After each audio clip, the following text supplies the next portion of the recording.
રાજા જંગલમાં ગયા ને ત્યાં ઝાડવા નીચે બેઠા અને આ બીમારી વિશે વિચારને કેમ સાજો કરવો, રાજકુમારને કેમ સાજો કરવો એ વિચારતા અને ઈ ઝાડવાની ઉપર જ કોણ બેઠું હતું? ના ડોક્ટર ને શું કીધું તું યાદ કરો? કયા દેવી? નામ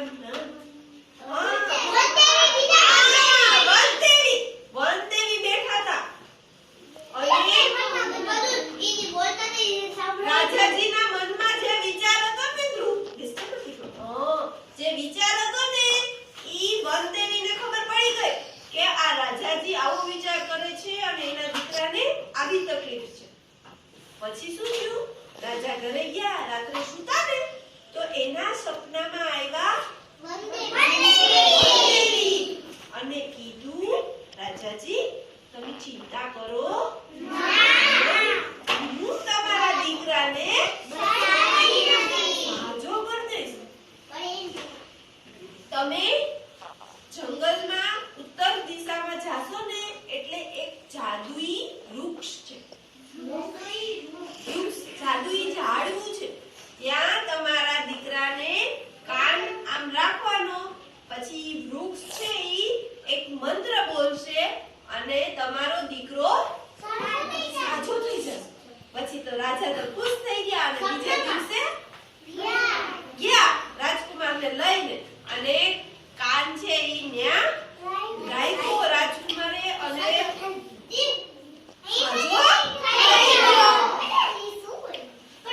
મંત્ર બોલ્યો તો કોઈને ન ખબર હોય ને, વૃક્ષે બોલ્યો ને રાજકુમારે સાંભળ્યો એટલે રાજાની ચિંતા દૂર થઈ ગઈ ને અને રાજકુમાર થઈ ગયો શર્ટ.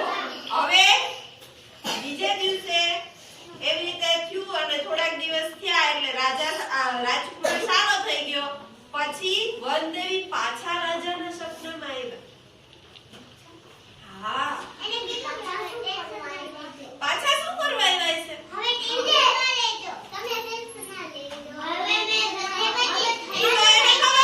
એનો દીકરો સાજો થઈ જવાનો. ઈ તો વનદેવીએ કીધું તું તમારો દીકરો સાજો થઈ જશે, પણ શું કામે પાછા આવ્યા?